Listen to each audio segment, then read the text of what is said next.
For the Super 7 sauce, we're going to use chopped tomatoes, an onion, 1 stick of celery, 1 pepper, a clove of garlic, courgette, a carrot, a teaspoon of dried herbs and a stock cube.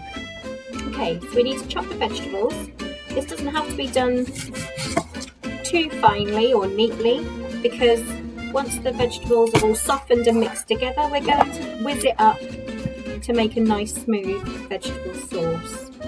So for the onion, you just need to take the skin off, so that's the brown layers on the outside, okay? And it helps to just hold those extra layers at the end. Don't pull them right off, because that just gives you something else to hold on to. And so we can just roughly chop into smaller pieces. So make sure you give the celery a nice wash. Quite often it can be a little bit muddy round the bottom here. Okay, we're going to chop the top and bottom off and put them to one side. And again, like the onion, we can just roughly chop this, because once it's all soft, we can whiz it smooth with the blender. Cut the pepper in half. And you can see all the seeds in there.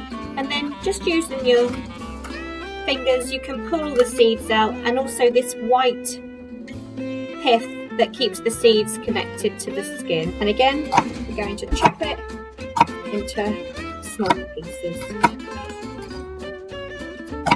So there are lots of ways you can prepare the garlic. The way I like to do it is to take each end off the clove itself. Okay. And then place the side of your knife on top and give it a little bash. That'll loosen up all the papery skin, and you can then just peel that off. Not only that, you've already crushed it, so it makes it nice and easy to chop. You can just pop that into little pieces.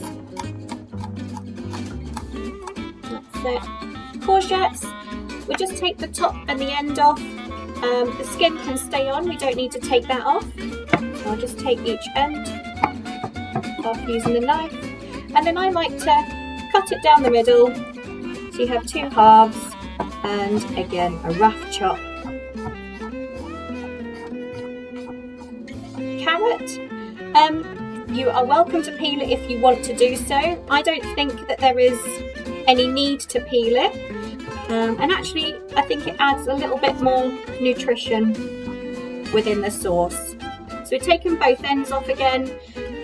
Just like the courgette, we could cut it in half, put it nice and flat so it doesn't roll around, and chop it up into bits. So now all of our vegetables are chopped up, it's ready to start cooking. So add a couple of tablespoons of oil to your pan and warm over a medium heat. Add each of the vegetables.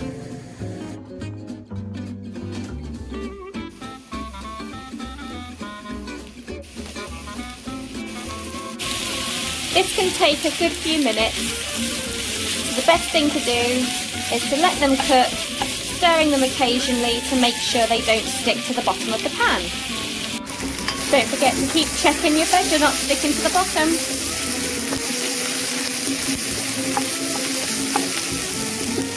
Whilst your vegetables are softening, we can make up the stock. So take your paper off the stock cube and add it to a mug. And also your teaspoon of dried herbs can go in there too. Top the mug up with hot water and stir. Once your vegetables are soft, you need to add the tomatoes.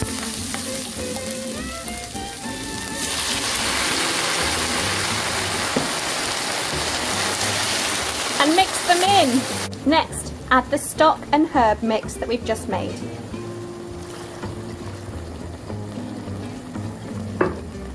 And mix that in too.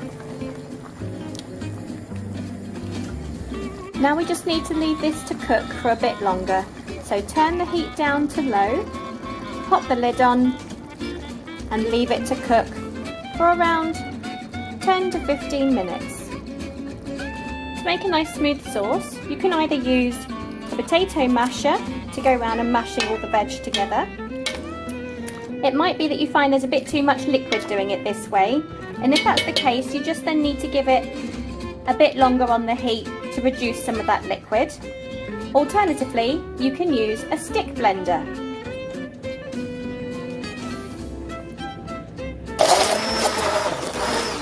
It's a bit noisy.